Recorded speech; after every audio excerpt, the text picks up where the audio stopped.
you lose the team fight, there's obviously going to be no push coming out after that point in time. So I agree with you. I think that laning phase is just not getting quite enough priority.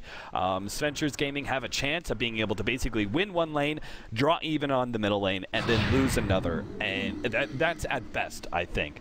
And at worst, they could actually horribly lose this bottom lane, and then middle lane and potentially top could not go as well as they should. So I'm a bit concerned about the laning phase as well, and if they do actually seem to go, you know, decently well, the problem is still going to be that they're lacking a mech. The Viper just won't be able to pick up that fast mech, which is pretty necessary for Death Prophet pushes, I feel.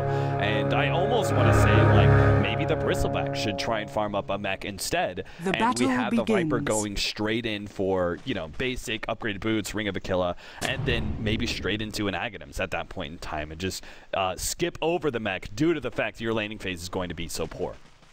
I think that's absolutely right. So 3 points. Number one, I completely agree. I think basically, as SvG, your mentality has to be that between the Death Prophet, the Bristleback, and the Viper, whoever's having the best laning phase has to really think hard about going for that mech, because I think both in terms of offense, if they do break even in the laning phase and want to make those pushes happen, the mech is very important. And in terms of defense, if they do fall behind and they're getting pushed in on themselves, potentially an engagement here down bottom. This Skywrath may be dead with Chilling Touch, man. I'm telling you, this AA's damage bonus, that's just ridiculous. Yeah, I mean, Skywrath Mage starts out with 0 armor. I mean, your health pool is pretty bad, but you have 0 armor. That's why Skywrath Mage is not a very good defensive hero, is that you're so easily popped like that. I'm not even sure if the Fissure was necessary. They might have just been able to kill the poor Skywrath Mage, or just plain right clicks. So obviously a very bad start for SvG as they give up first blood within the first minute.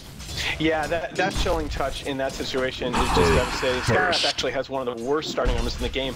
A little fun factoid is that armor, although the displayed value is always a whole number, it actually does go out to a couple of decimal places, and you can see that if you pay attention to the actual percentage of physical damage resistance when you mouse over it. Wisp actually has a very slightly negative starting armor value, but Skywrath Mage is one of the worst next to Wisp, and you can see that 4% physical damage resistance. Yeah, it's pretty disgusting. They're not going to move their Lich here to the bottom lane, which this is just, I guess, my play style. But for me, I don't want to barely lose all of my lanes. I want to lose one lane really badly and win another lane. Yeah, he's going to get fissured up with the right click. They easily have enough damage to be able to take him down, and there's going to be no kill in return. The Lich can't really do anything in these situations. The level 1 hero is very poor. He has obviously nothing to add whatsoever except right click damage. So another kill goes the way of Titan. And this is what I was afraid of. If they committed to the Lich now being in the defensive tri-lane, they're still going to lose this lane, but now you have an additional hero who's going to be losing it with you, and the top lane won't be going nearly as well for the Bristleback, who could have had a great matchup with the Lich babysitting him up against the Centaur. He could have actually gone for a very offensive build and gone for a 1-2-1 build, which would allow you to have a lot of kill potential at level 3 between the double slows of Viscous Goo and the Lich Frost Blast. But now the Bristleback may actually lose. Yeah, this should be another kill, in fact, on the Skywrath down here, and this is. It feels like we've had this conversation before, just because of the nature of the games that we've been casting together recently. You know, when you're a team like SvG and you are gigantic underdogs in paper in this matchup, and you know it, some of your laning decisions do tend to be built around the idea that, look, we want to go into the game and have a chance of doing something at the 10-minute mark. And it just feels like here, yeah, they're not going to have a chance anyway. The Lich and the Lich moving down here made absolutely no difference. I don't know. I don't know what the answer is here. I think bottom tower is under attack. If you don't move the Lich down here, I think you start having to abandon the lane entirely. But I don't know that it's made a difference anyway. Yeah, the Lich is really just adding more fuel for the flames, really, is what it comes down to. He's just being an additional kill. He could have actually gotten the Shadow Shaman kill there, but he actually went for the right click rather than the Frost Blast, it looks like, and because of that, Shadow Shaman was able to get out of range. Oh, nice. Bristleback got a kill up against the Centaur. I saw that matchup going back. Yeah, that's big. But, so he does still win his lane, despite the fact he doesn't have the presence of Lich here. And him picking up level 6 before the Centaur can definitely makes a big difference. Bristleback's damage is mainly coming from that ward path nowadays, not necessarily on the Bristleback stacks. As the Quills are very, very strong, don't mean wrong, but I think your right clicks are also doing even more damage, especially once you hit like level 8 and you have that extra proc of Warpath when you start using your Nasal Goo. Yeah, and I think just even that solo kill up there looks like it's bought SvG's bottom lane here just a little bit of breathing room. You know, anytime that they can get a couple of creep waves uncontested, they can get a pull off. That's just so big for them right now, just in terms of triage, in terms of stopping the bleeding. I like this. The Death Prophet is taking advantage of the fact that this is just a farming battle back and forth in the middle lane. So you're going to get some additional farm of the Death Prophet by pulling. He's going to be stacking up that hard camp, is what I mean to say. So that will be some extra farm for him to have later on into the game. Unfortunately, the problem is still going to be Centaur is going to be level 6 soon, and this tri-lane will just trample. Will actually quite literally stampede over this defensive tri-lane once again. They will probably pick up at least 2 kills the moment that Centaur picks up his level 6. So, yeah. And they don't really have rotating heroes either. That's the problem. Bristleback isn't really a rotating hero. He's a farming. But you have to be. That's the thing. I mean, you can say they don't have rotating heroes, but right now, I mean, that has to be in your mentality. You have to be thinking, as a Death Prophet and a Bristleback, you know what? You can say what you want about our heroes, but given the game situations, we have to be able to fight. And this is actually why I just hate this decision right here by the Death Prophet not to skill the Exorcism before level 6. You've got a TP scroll. You're recognizing that your bottom lane is just being run over, is going to get, again, pardon the pun, stampeded over even more heavily potentially in the next couple of minutes. You got to have that Exorcism and just be ready to fight. Level 1 Exorcism certainly is not the best pushing skill. It's not the best unit skill, period, but it's better than nothing. And right now, she can be TPing down here, popping Exorcism, and at least responding in some way. Viper goes down rather easily, and that's just one simple pick off. No Centaur ultimate was used there. I thought they were going to try and use it to go in for additional kill, but it looks like Ohio wants to try and set up a kill on the middle lane, but this is actually perfect timing as the Death Prophet will come back and throw a Crypt Swarm, but he was actually farming up the jungle, meaning he was rather safe from his attempted gank. Myo's going to come in now, though, and Nellis could not move back fast enough. He's going to get run over, and that means it's going to kill him there, and bottom lane as well, where the Viper's going to go down. KYX will actually feed away his life in response, though, so that's actually the best trade they can get at this point in time. The additional dive, trying to go in for the kill on the Skywrath Mage. He's going to commit to this one. He's going to lose his life. Net now fighting up against 2. Wow, a 2 for 3 exchange there for SvG's Gaming after they had totally gotten crushed in this lane. Ohio Centaur should actually just be able to walk up and clean this up if he chooses to do so. But that was a very, very nice play by the 2 supports of SvG's to salvage something out of that, to stand and fight, sort of stick and move there, float like a butterfly, if you will, and get the return kills there. I got to go back. I hate what this Death Prophet is doing. She has what, in my opinion, is the very worst skill build on Death Prophet. You know, I understand what you said about the farming mentality, and I think that makes some sense. You know, an early Yule Scepter, even getting your phase boots up here for positioning is really important for her. But you know, your lanes are getting crushed. I mean, you're losing a 3v3 matchup down bot. You have to be ready to respond. I don't like at all what she's doing, putting off the Exorcism until level 9, in fact. And now TA can dive her with impunity, really. Yeah, this Templar Assassin, as soon as you get the traps up, becomes much bigger threat to Death Prophet than you were before.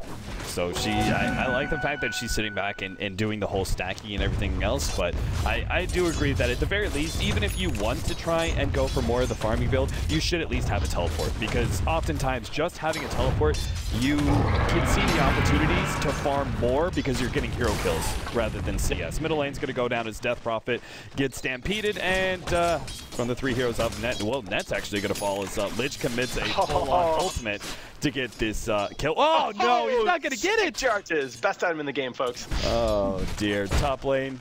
Yeah, it's still KYXY versus the Bristleback on 1v1. But yeah, Net just barely able to get out of there. That was a big mistake there from the Lich once again.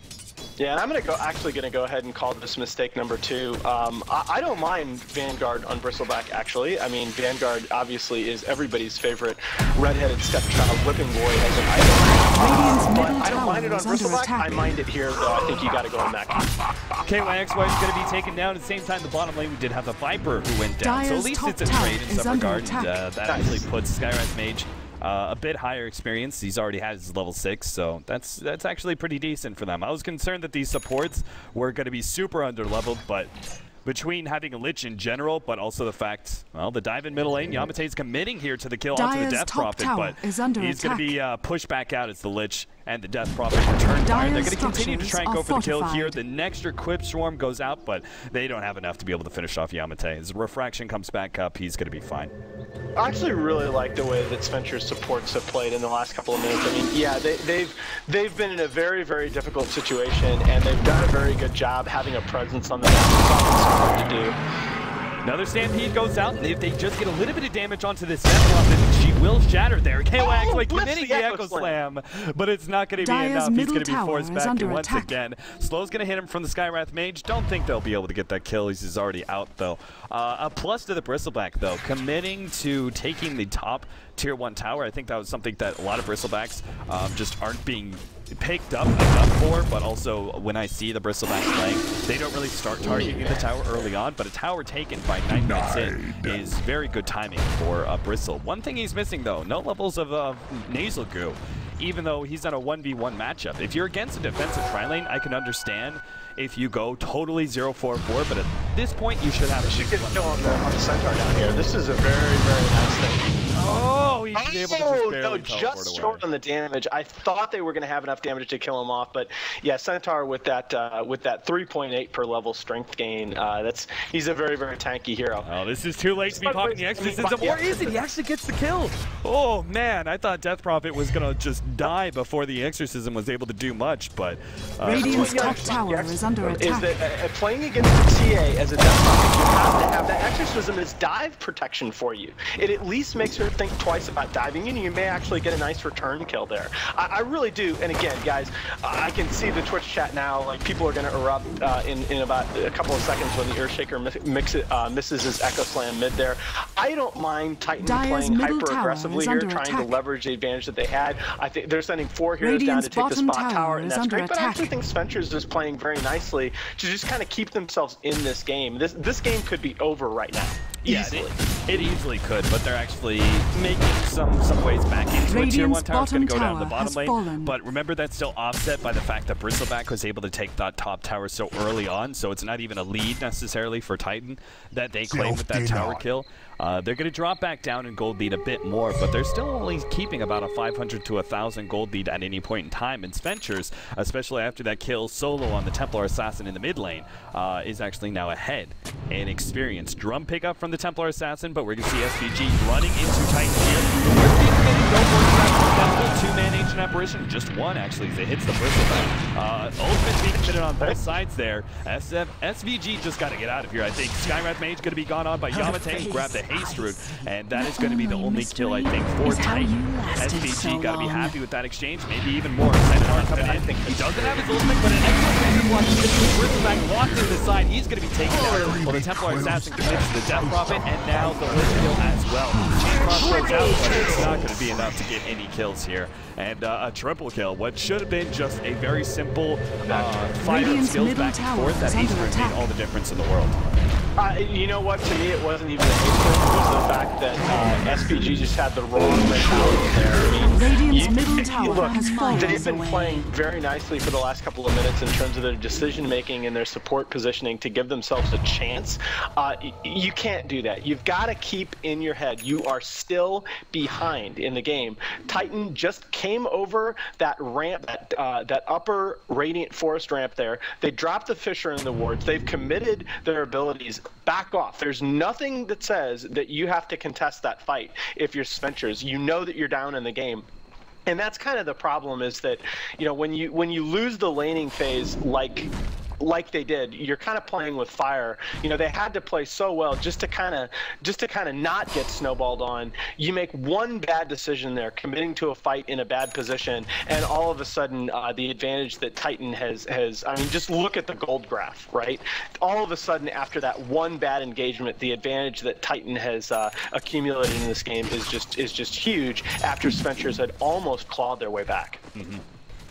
And now SvG are just going to have to spend some time farming at this point because while the mech is going to be picked up soon from the Death Prophet, they certainly don't have enough power to be able to take down any of those additional Tier 1 towers. I think they just got to sit back and go for more farming. This can't actually be. It almost looks like Viper's going to be going for a Vanguard of his own. But that can't possibly happen, right? Like, I have no comment. Oh my god. Alright, well, we'll see how it works. We do have a smoke game coming in. KYXY Nets, Ancient Apparition will still land thanks to that Fissure. And with that extra bit of damage from KYXY's Enchant Totem, almost enough to finish him off. Centaur Ultimate goes up, and that's because top lane, they're being threatened. Ohio slowed down enough. Now that Centaur Ultimate's down, they will be able to claim that kill. So that is a big pickup for them. At the same time, Death Prophet is about to be sandwiched. Exorcism's going to go off, tries to fight KYXY. Beautiful silence. Double damage. Yamate, though, is going to be a serious threat. KYXY will be taken down. I think that's the best his Death Prophet can hope for, as double damage Yamate. And now, whoa, Lich, you got to get out of here. He's going to be gone on, actually. The trap actually misses still. Enough right-click damage is going to be enough. The two in the river. You have both the Bristleback and the Skywrath Mage trying to chase down XtiNcT. They do get the go on him, but they're going to end up losing some life in exchange for it. And they're going to start targeting him on Bristleback, but this is going to be a bit of an exchange. Skywrath Mage has already gone down, and Bristleback may fall as well. Fortunately, his passive doing a lot of work. Nice little juke around in order to try and make sure that Yamate can't hit him in the face as he teleports away. Nicely played. Yeah, I really liked it. The only thing that I would say here, first of all, Radiant's top there's a reason I didn't comment. attack. I didn't comment on the Vit booster for the Viper. That's awful. As SvG, I think that they're doing the right thing again here. The only problem I've got is you've got to be very careful. You've got the heroes to fight in these running engagements, okay? So you've got the Viper, you've got the Bristleback, you've got the Death Prophet. All of them excel in doing damage over time. They're very, very good in these sort of long, drawn-out, not necessarily 5v5 engagements. The problem with that is that those kinds of engagements are very hard to fight. They're going to pick up a pretty easy Roshan here on the Dire side on Titan. Those engagements are very, very hard to fight when you're behind because the other side is going to have mobility items up like the Blink Dagger on the Earthtaker, and it's very, very hard to prevent them from focusing on one of those heroes. Radiant's bottom tower is under attack. If you look at that net worth, see how far ahead. I mean, it's actually like the Bristleback and Death Prophet are still keeping up a good GPM, but this Templar Assassin is so far ahead. Now the Centaur's going to look for an engage, and actually good quite heavily there for Ohio. Running around like a chicken with his head cut off. They're still going to try to target the Centaur Warrunner of all heroes, and they will be able to hit him, but at such a cost here. Bristleback's going to fall, and now some additional kills on the way. Templar Trap is going to slow down the Viper. They will get a range for a Hex. Exorcism goes down. They might be able to get a return kill on some of the supports. It's the very best, but not with KYXY focusing down the Death Prophet. And there goes a complete team wipe, all in exchange for a Centaur Warrunner, as Titan finds the better initiation 17 minutes in. Yeah, and this to me plays back into what you were saying about the Death Prophet's mentality in the mid lane. Is a lot of people, they think to themselves, okay, TA can just be this just devastating snowball hero. I want to keep her from snowballing. And kind of what we were saying earlier is that the Death Prophet said, all right, I know I have a more or less static Tri-V match at bottom, so I'm just going to try and outfarm the TA. Well played by by KYXY with that Earthshaker teleport in. They will be able to get that kill as he does take out. Yamate is pretty far forward here. He does have an Aegis though, so at the very best, SvG can hope to be able to pop the Aegis and back themselves away. At the very worst though, this could be your turnaround kill. Net goes for the Hex, teleports himself away. Yeah. Nice disengage. Yeah, but to finish the point just briefly, what I was going to say is that your mentality against a TA like this, it's not enough to outfarm her, to keep her from snowballing, because you have supports that are down there in that tri lane getting crushed. You've got to worry about contributing something to the team fight, because TA doesn't necessarily snowball from farm. She snowballs from getting these ultra kills on the super squishy supports. There's the Viper. He might be able to get a kill on her now, but she pops that base range. It's fine. Yeah, Centaur also going out. Lich additional slow. Age is going to go down Radiant's soon here. Looks like YxtiNcT wants to commit and die here. And have the rest of his team try and follow up, but the rest of the team is not coming forward. They're actually just going to leave YxtiNcT to die. They'll be able to be here for the second life, but I don't think that was the commitment there YxtiNcT was looking for. Second life comes out. YxtiNcT going to be slowed down additionally, but Titan are just staying very defensive here. Now, that kind of initiation though, a two-man Ice Splash is going to be good enough to get 2 kills, and a two-man stomp in the back gets one of the supports and potentially another one. The Vision Block is going to make sure that the rest of Titan can't really pursue as easily, but they get in range of a TA trap, and now the Lich will fall as 4 heroes go down. Last hero left alive being the Viper, but he's already run himself back to base, and a Desolator is now up for a Templar Assassin, which means not only easier hero kills, much easier, but also some better pushing power from Titan as well. Radiant's middle tower you're not is just under in that attack. unfortunate position where Radiant's middle the tower network has pretty fallen. much tells the entire story of this game. And as Ventures here, you Radiant's absolutely top tower is cannot under fight attack. not under a tower. I mean, it's great Dire's to pop bottom this tower there, is under but what Titan was doing there, Viper's going to eat another death. What Titan was doing there was completely transparent, and as Ventures, you just can't let yourself be baited into an engagement on those terms. Well, a rather effective Vanguard slows down Viper's death for about 1 second total. Radiant structures now it's going to be another tier 2 SvG move forward in defense, but pretty sure Titan are able to turn around on this as soon as they want. I do kind of like this pickup though. Medallion from the Centaur War Runner means faster roast but also some additional damage for the Templar Assassin when you go on. I mean, you're kind of a blow and go hero anyway. It does make sense to some degree to go for an item like Hardlink to be able to help out your allies. 2 quick shots, and that's going to be Godlike's 3 already. Now moves on the Bristleback. Not going to be able to get that kill, but he'll take down heroes nonetheless. Bit of a turnaround here as he's slowed down. The rest of the Titan team is not here except for the Centaur, who hit the good stun. YxtiNcT will go down for 1,200 gold, and no, Ohio gets picked up. That was just Titan just being way too ballsy for their own good. Yeah, I like the Medallion too, by the way, a lot, and not just for offensive purposes, just because of what we talked about during the draft, actually, that so much of the damage output, so much of the skill-based damage output even from Ventures is physical damage. That 6 armor, even when you haven't used the Medallion on Centaur, is just a great and extremely effective way for him to tank up in this game. He's got plenty of strength gain, as we talked about before, but as a strength hero, he doesn't necessarily have the best armor. So we have some items being picked up now. The Death Prophet is going to be starting working towards the Yules, but it's going to be a long ways away. Most of the item pickups are going to be on the side of Titan, where you have a full-up Aghanims that was gotten by our ancient Apparition. XY looks like he's almost going to be going for a BKB. And really manning up as that Earthshaker. Net is going to be having an Aghanims, as you can see, he's going right now onto the Death Prophet. Quick kill for them, as they will back themselves away. Looks like the Viper wants to try and commit to the kill, but there's no way they can take KYXY as he goes uphill. Now YxtiNcT comes in, hits the trap. The Centaur ultimate easily going to be able to secure at least 1 kill. That stop will stop the Bristleback. That's an additional kill for them as well. And well, at least the Lich was able to teleport out. Bottom tower the Viper under being attack. invisible will be fine as well, but you can see Titan are just, they've hit a peaking point now as all the Aghanim Scepters that are coming up for them, as well as just the pure raw damage out of this Templar Assassin. There's no way that SvG can fight this anymore. Yeah, somewhere Wagamama is smiling because this is a Templar with that drums Yasha build that he's really using in his stream to such great effect. Absolutely going ham here in this game. And, you know, obviously it's not the highest level match. This is a pretty uneven matchup on paper. But this hero, I mean, she can just snowball in so many different ways, and you give her an advantage even in a very high level match. She's going to go ham. I mean, people. You know, because of the way that match ended, people forget what Dendi was able to do on his Templar Assassin in what proved to be the deciding game at Tier 3. But I mean, that you know, up until the point where Alliance just played brilliantly to finish out that game with the split push, Dendi's TA was just absolutely lighting that game up. The hero damage output that he had in that game was just staggering. I'm not entirely sure what Ohio was doing there. It felt like he was almost trying to bait out the enemy team a bit, even though there was no one behind him.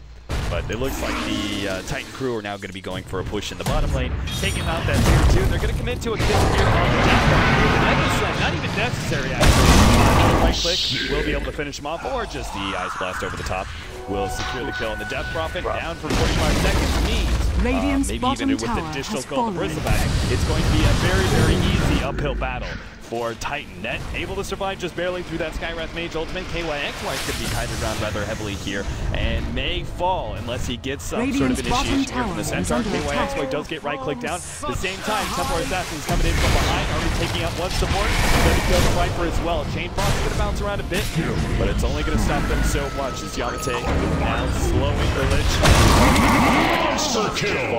That's going to be complete team wipe in exchange for just one kill, and that was on the Earthshaker.